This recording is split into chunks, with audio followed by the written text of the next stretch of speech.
They may be some of the smallest animals of all, but insects are some of the most resourceful life forms on our planet. By developing huge collectives, hundreds, thousands, even millions of individuals can work together towards a common goal, from gigantic underground structures to frightening webs and miniature cities. In today's video, we're going to explore the top 15 most incredible insect colonies in the world. Starting with number 15, cathedral termites. Cathedral termites are a species that are normally found across arid regions of Australia's northern territory. They get their name from their enormous mounds they construct, which almost resemble miniature cathedrals against the backdrop of the barren landscape. These colonies are complex and highly organized, and the mounds that we see above ground, which can reach heights of up to 15 feet or over 4.5 meters, are just the beginning of a vast underground structure made up of an intricate network of tunnels, chambers, and galleries. The termites use a combination of mud, plants, saliva, and feces to build these homes, and because of these materials and the way they're designed, they have a remarkable ability to maintain a constant temperature and humidity, no matter what's happening outside. The towers around the mound are hollow, and this creates a circulation effect with the air inside, so the cooler air from the base blends with the warmer air above, essentially acting as a natural air conditioning system. The colonies that live within are massive, with populations numbering hundreds, thousands, millions of them. They're divided into different types, including workers, soldiers, and reproductive termites, and each member has a specific role within the colony, contributing to its overall function, with the workers responsible for foraging food, maintaining the mound structure, and caring for the young. The soldiers protecting the colony from predators with their powerful jaws and chemical defenses, and the reproductives ensuring the colonies grow through the production of new offspring. Number 14. Parawixia bistriata.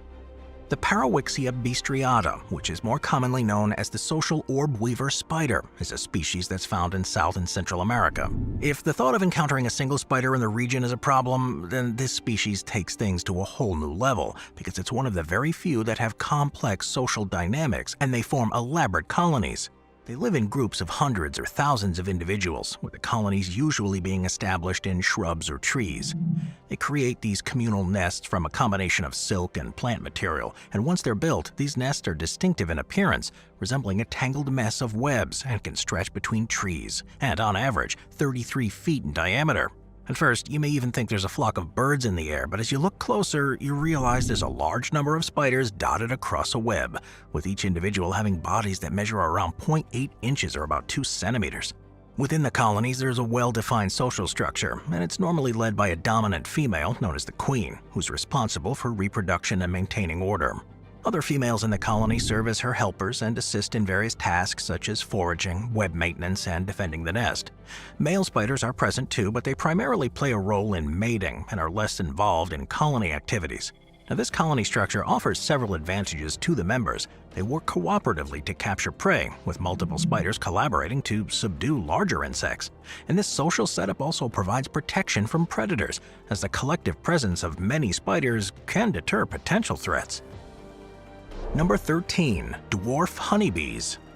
Dwarf honeybees are among the smallest of the honeybee family, and they're native to Southeast Asia. As well as being tiny, they're known for developing colonies that are very different to other species. The nests are usually built in sheltered locations such as tree branches, rock crevices, or human-made structures like buildings and artificial hives. These nests are relatively small compared to those of other honeybee species and will house several thousand individuals at most. What's different about these colonies, though, is the unique method of nesting and management. They build exposed single-comb nests that look like an umbrella structure and are made up of a single layer of hexagonal cells that hang downwards. This open-air arrangement allows for better ventilation and temperature control, which is particularly vital for colonies in hot and humid climates like those in Southeast Asia. They're organized into a caste system in a similar way to other honeybee species, with a queen, worker bees, and drones. The queen is the sole reproductive female, while worker bees are responsible for foraging, defending the nest, and caring for the brood. And the drones are the males whose primary purpose is mating. While some bee species will stay in the same nest from year to year, dwarf honeybees don't, and instead migrate from one region to another. It's thought that this helps to increase the colony's fitness, as well as reducing the chance of them being infested by parasites.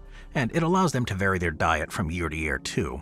This also means that their nests never grow beyond a limited size, and they restart again each year, occasionally swarming during a season too to break off into new colonies if they begin to outgrow where they're living. Number 12. Leafcutter ants. Leafcutter ants are some of the most fascinating insects to see at work, especially if you find a trail of them stretching over quite a distance with one purpose in mind. They're primarily found in Central and South America and one of the most influential species in terms of habitat development because of their foraging and nesting habitats. Their colonies grow to enormous sizes, often consisting of millions of individuals. They're classed as eusocial insects, which means they live in highly organized societies with distinct castes, including workers, soldiers, and reproductive ants, with each caste having specific roles and responsibilities. What the species is best known for, of course, is their ability to cut and transport fresh vegetation back to their underground nests. Workers use those powerful mandibles to harvest leaves from a wide variety of plants, often stripping entire trees of their foliage.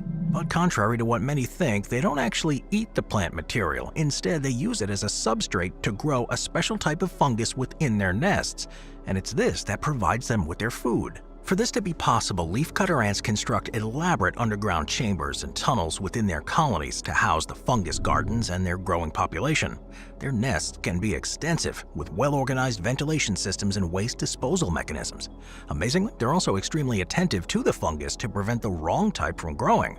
And this even means that they can detect chemical signals that are released by the fungus to understand whether a particular type of leaf is beneficial to its growth or not. Based on this response, they'll either target specific plants or collection, or avoid collecting it altogether. Number 11. Armyworm moth caterpillars. Armyworm moths, when they're in their adult stage, can develop beautiful colors, but it's when they're caterpillars that they're most interesting. They don't form traditional colonies like some social insects, but will often exhibit a type of collective behavior that's like a colony and can resemble an on-the-move group or an army.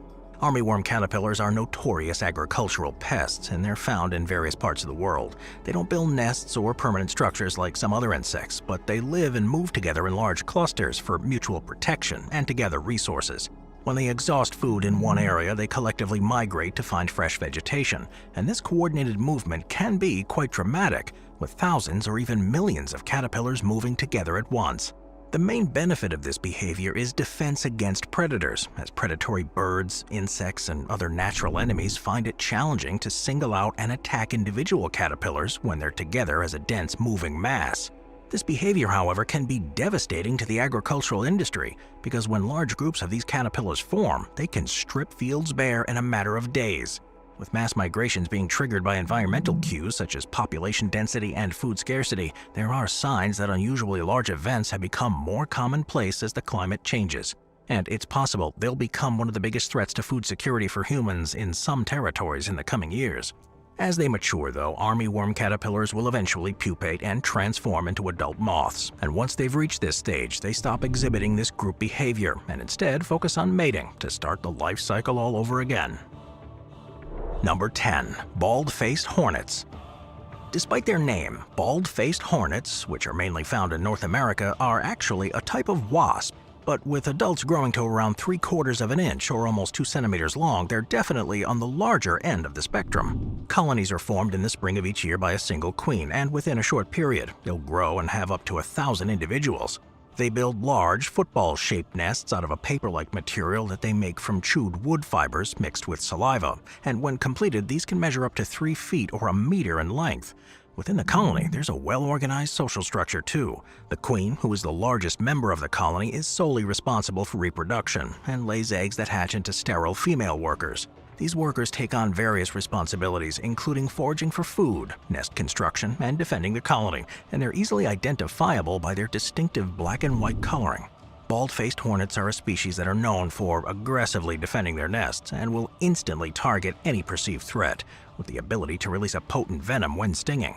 Unlike honeybees, they can sting repeatedly too without harming themselves, which is invaluable in protecting the colony from predators. As the summer season progresses, the colony grows and the number of individuals increases, and towards the end of the season, new queens and males are produced. These reproductives leave the nest to mate, after which the males die, and the newly mated queens find shelter over winter before starting all over again the following year. The original colony, however, will completely die off in this winter. Number 9. Weaver ants.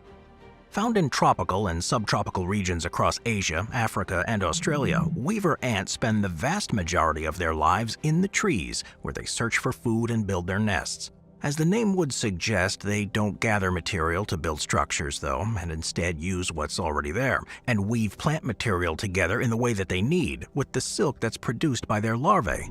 The nests they build serve multiple purposes, providing shelter, security, and a central hub for colony activities. They consist of a series of interconnected chambers, galleries, and tunnels within the leaves, with these chambers serving as nurseries for ant larvae, storage spaces for food, and resting area for colony members. The social structure of weaver ant colonies is highly organized with distinct castes, and like with most insects, the queen is the sole reproductive female.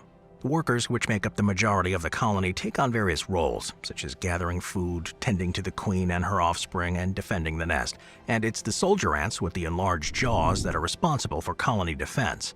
With so many threats where they live, weaver ants are highly aggressive and territorial. They actively patrol their territories, attacking intruders, including other ant species that get too close, and as well as having strong jaws and painful bites that, when inflicted by a number of individuals, are usually enough to convince a would-be attacker that it ain't worth it. One of the more surprising behaviors of weaver ant colonies is the way that they hunt. They engage in group foraging and will swarm in the thousands over tree branches and foliage to capture prey such as insects and spiders. Their coordinated efforts make them efficient hunters, and their presence has a significant impact on the ecosystem by controlling pest populations. So much so that in some regions, they're actively introduced to land by farmers because they can be so effective in reducing populations of crop-damaging insects. Number 8. Tent caterpillars. Tent caterpillars are the larval forms of a group of moths that include several species commonly found in North America and other parts of the world.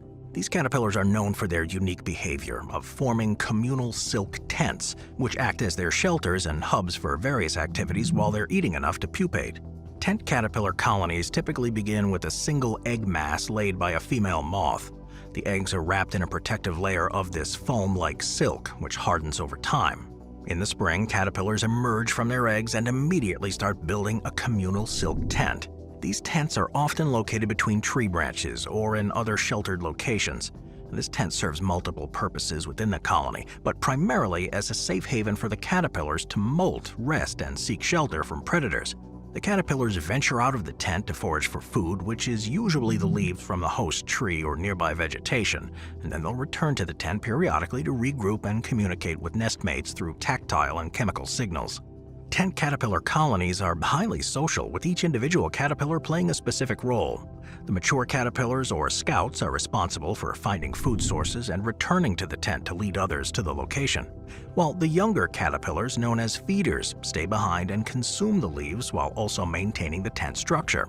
This division of labor allows for an efficient resource exploitation and colony defense, far more so than if they remain solitary like most other species. As part of a colony, they also synchronize their feeding and their movements. When a food source is run out, the entire colony will move together in a procession to find a new site, which can be an incredible thing to witness. With caterpillars marching in rows following a silken thread laid by the lead caterpillar, they eventually set themselves up in a new location where they'll build a new silk tent and hopefully be able to stay there until they're ready to transform into adult moths. Number 7. Sweat bees. Sweat bees are a group of small to medium-sized bees that are found worldwide, but exhibit some behaviors that are unusual, like their affinity for sweat and their nests in the ground. They get their names because of the way they land on humans and other animals to collect sweat droplets, which they use as a source of hydration and minerals. This isn't their main source of food, though, and they also forage on nectar and pollen from flowers. When it comes to formations of their colonies, sweat bees adopt a social structure that falls between solitary and highly eusocial species like honeybees. They form colonies with a small number of individuals, often numbering in the dozens to a few hundred, making them less populous than some other social bees. Within the colony, there's often a clear division of labor, with different castes of females responsible for various tasks. Sweat bee colonies will normally be founded by a single female known as the foundress. She emerges from hibernation in the spring, finds a suitable nesting site, and rather than starting a nest in a tree like most bees, will begin constructing a small tunnel in the ground. This tunnel serves as the initial nest chamber, and once it's complete, the foundress lays her eggs and provides them with pollen and nectar. As the first generation of worker bees emerges, they take over the foraging and provisioning tasks, allowing the foundress to focus on laying eggs. The social organization of sweat bee colonies may vary depending on the species. In some cases, there may be a clear division between worker bees and reproductives, while in others, multiple females may lay eggs within the same colony, making them quite unlike most other bee species. Number 6. Woolly aphids. Unlike typical aphids that are small and often green or brown, woolly aphids are covered in a white waxy substance that gives them a woolly or cottony appearance. But that's just the start of how unusual they are. They feed on plant sap by inserting their piercing, sucking mouthparts into plant tissues, and as they feed, they excrete a sugary substance called honeydew, which is a valuable food source for other insects. This honeydew production is a critical aspect of their interactions within ecosystems and together as they form colonies. They'll often appear as clusters of hundreds of individuals on plant stems or undersides of leaves. Within these colonies, you can find various life stages of aphids, from nymphs to adults. But in a twist, they aren't the only species of insect that's involved in the colony. Many species of woolly aphids have a mutualistic relationship with ants, which are attracted to their honeydew. In return for this, the ants provide protection to the aphid colonies and will continuously patrol them to guard against potential predators. Further to this first line of defense, that waxy substance that covers woolly aphids serves as both protection and camouflage. It shields them from predators like ladybugs and lacewings that help them retain moisture in arid conditions. The waxy covering can make them appear like small tufts of cotton on plant stems and leaves, making them a bit challenging to spot, especially when they're bunched together with others, as predators are less likely to see them as morsels of food that are worth pursuing. Number 5. Asian giant hornet. The Asian giant hornet. It's one of the largest and most feared species of hornet. It's native to East and Southeast Asia, including countries like Japan, China, and Korea. They're known for their aggressive behavior and powerful stings, and have in recent years become more popularly known as murder hornets. Encountering one may be unnerving enough, but it's the colonies you should be particularly careful around, because they can contain as many as thousands of individuals, each of which measures up to 2 inches or 5 centimeters long. Their colonies are typically started in the spring by a single fertilized queen. Once she finds a site, she starts constructing a small paper nest by chewing wood fibers and mixing them with her saliva. This nest serves as the foundation for the colony, which then begins to grow as workers are born. With the queen focused on laying eggs, the workers begin foraging for food and further building the nest, and are the main component of the hive's activities.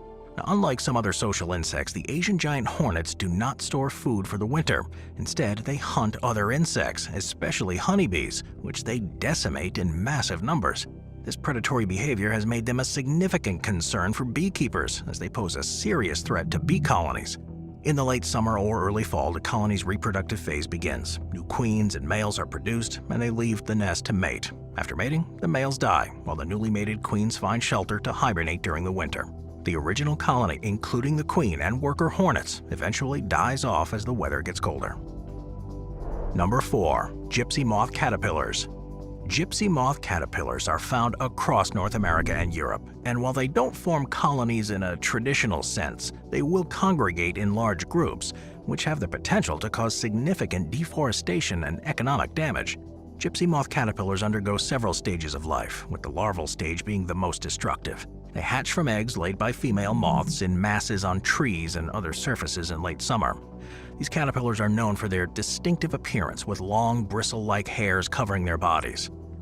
Now, during this larval stage, gypsy moth caterpillars feed non-stop on the leaves of a wide range of trees, including oaks, maples, and birches. When their numbers are high, they can completely defoliate entire trees, leaving them vulnerable to stress and disease, and during this time will exhibit group behavior. In the early stages of development, they'll work together to spin silken threads that allow them to disperse between branches and trees, and it's not unusual to see dozens or hundreds of caterpillars as part of the same group. As the gypsy moth caterpillars mature, though, they become more solitary and head off to find a site to pupate. Once they become moths, they will only ever meet up with one another in order to mate, and then spend the little time that they have left on their own. Number 3. Sintermes termites. Sintermes termites, they're also known as fungus-growing termites, are a species that's mainly found in Central and South America and are responsible for some of the largest colony networks of all. They live in underground nests, which can vary in size from small family groups to massive ones. These nests are complex structures consisting of a network of tunnels, chambers, and galleries, and the insects build using a combination of soil, feces, and saliva. As is commonly the case, the colonies have a highly organized caste system consisting of workers, soldiers, and reproductives, with the workers being responsible for most of the tasks, the soldiers with their specialized jaws and defensive abilities protecting the colony, and the reproductives of course responsible for producing new offspring and maintaining the colony's growth. In 2018, researchers revealed that what seemed like innocuous mounds across a region in Brazil were actually signs of one of the largest communities of any animal on the planet. In the northeast of the country, there are at least 200 million large mounds across an area of 88,000 square miles, which is around the same size as Great Britain, and each one of these was formed by the development of a termite colony. Even more impressive is that some are almost 4,000 years old, meaning they were being dug by the insects at the time the Roman civilization was beginning to emerge in Europe. The mounds are extremely inconvenient for farmers as they've been baked in the sun and have been there so long that they're difficult to move. But rather than being the homes of the termites, they're simply the waste material. They represent the excavation of more than 35 billion cubic feet of dirt, which means there's a vast network of tunnels between the ground that trillions of termites are probably still using to this day. Number 2. Stingless bees. Now, while you may think one of the main features of a bee is its stinger, there's actually a number of stingless bees that are found in tropical and subtropical regions worldwide. Without having this protective weapon, they have developed a different way of living, and their hives are just as unusual. They typically build their colonies in tree hollows, crevices, or in soil burrows. They can range in size from a few hundred to several thousand individuals, depending on the species, and develop an intricate architecture and organization. The colony consists of various castes, including the workers, soldiers, and reproductives, with them taking the same responsibilities as the case with other species. The nest, though, is built differently, and it's made up of a mixture of beeswax and resin. Stingless bees use their mandibles to collect and mix these materials, creating a series of intricate chambers and tunnels, with the beeswax providing structural stability, while the resin helps to waterproof and protect the nest from moisture and invaders. As they're native to warm regions, their nests are designed to maximize airflow and promote temperature regulation. They maintain a stable internal temperature, crucial for the development of their brood, with some species even constructing elaborate entrance tubes that can be several feet long to facilitate airflow and control access. In addition to their unique nests, they also have a clever way of regulating the humidity within the hive. They collect water and store it in these cerumen pots, which are specialized storage cells within the nest, and will then fan their wings over the pots, causing the water to evaporate, and then cool and humidify the nest. Number 1. Argentine ants. Argentine ants are small but highly successful invasive species that's native to South America.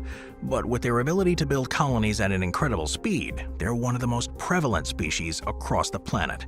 Instead of simply building colonies, they build super colonies, and these can cover entire neighborhoods, cities, or even entire regions. In fact, in several regions of California, Europe, Japan, and Australia, colonies have been discovered that cover many thousands of miles, with chemical analysis suggesting that the colonies on different continents are related and could instead be referred to as a single global super colony. There are quite a few traits unique to Argentine ants that have made this prevalence possible in comparison to others.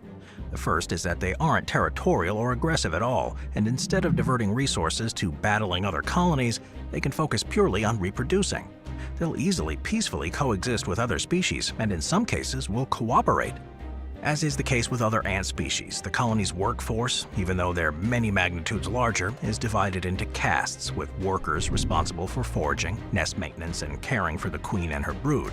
The queen, of course, is the reproductive powerhouse, continually laying eggs to replenish the colony's numbers. Argentine ants are mainly attracted to sugary substances, and their foraging trails can be seen near sources of sweet foods.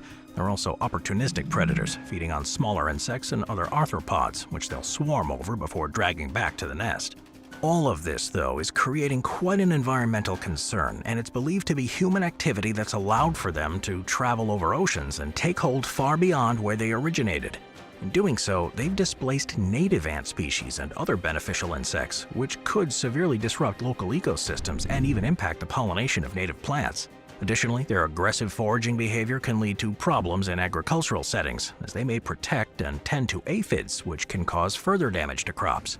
Efforts to control the Argentine ant populations are challenging too, due to their ability to form super colonies that span vast areas. Traditional pest control methods are often ineffective against these ants, and it's almost impossible to know how far a nest stretches, meaning the best bet is simply containment and preventing them from spreading to new places. I'll see you guys next time. Thank you to our channel members.